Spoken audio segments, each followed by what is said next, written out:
দেখুন, অস্ত্র নিয়ে মিছিল নূতন নয়। ভারতবর্ষে যুগ যুগ ধরে আছে। মহরমে যদি অস্ত্র বেরোতে পারে তো রামনবমীতে বেরোবে কেন? আমাদের সমস্ত দেবী দেবতার হাতে অস্ত্র আছে। তো অস্ত্র নিয়ে বেরোবো এবং অস্ত্র নিয়ে এই জন্য বেরোবার দরকার আছে মিছিলের সুরক্ষার জন্য। পুলিশের উপরে কোনো ভরসা নেই। পুলিশ সুরক্ষা দিচ্ছে না, পুলিশের সুরক্ষা নেই।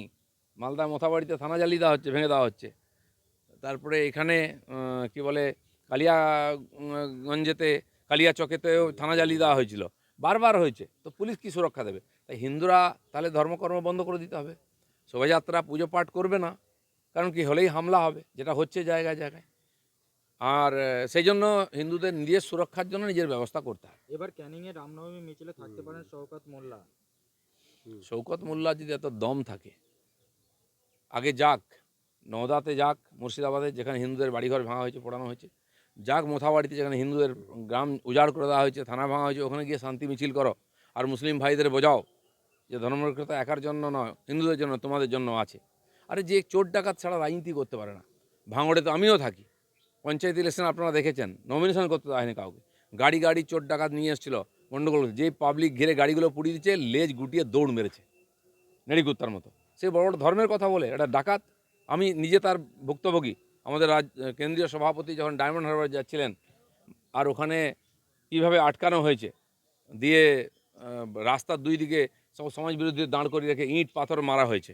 সে রাজনীতি শেখাচ্ছে বিজেপির লোকেদেরকে। ভাই, আতিক মোহাম্মদ একটা হয় না ভারতবর্ষে, অনেক হয়।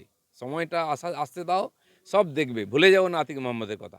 যে সরকার ওয়েস্টবেঙ্গলে আছে, যারা হিন্দুদের সুরক্ষা দিতে পারছে না, হিন্দুদের ধন সম্পত্তি মান সম্মানকে সুরক্ষিত করতে পারছে না, তারা বাধা দেয় কেন আমাদেরকে? হিন্দুরা যেখানে সংখ্যালঘু হয়ে যাবে সেখানে তারা উৎসব পর্ব পূজা পাঠ বন্ধ করে দেবে? রাস্তায় বেরোলে তার উপরে অ্যাটাক হবে, ঘরদোর ভেঙে দেবে, দোকান ভেঙে দেবে, আগুন জ্বালিয়ে দেবে।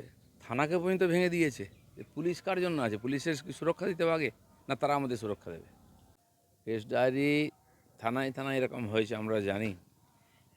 আরজি করেরও ডায়েরি হারিয়ে যায়, রেকর্ড হারিয়ে যায় থানায় থানায়। টিএমসির নেতা যদি অভিযুক্ত হয় তাহলে কোনো রেকর্ড, কোনো ডায়েরি আপনি পাবেন না, সব গায়েব হয়ে যাবে। নাহলে আগুন লাগিয়ে দেবে পুড়িয়ে দেওয়ার জন্য। দুর্নীতি থেকে বাঁচার জন্য অফিসে আগুন লাগিয়ে দেওয়া হচ্ছে। এ নতুন কিছু না। তো সর্বোচ্চ স্তর পর্যন্ত এই দুর্নীতি চলে গেছে, পুলিশ প্রশাসনও তার বাইরে নয়।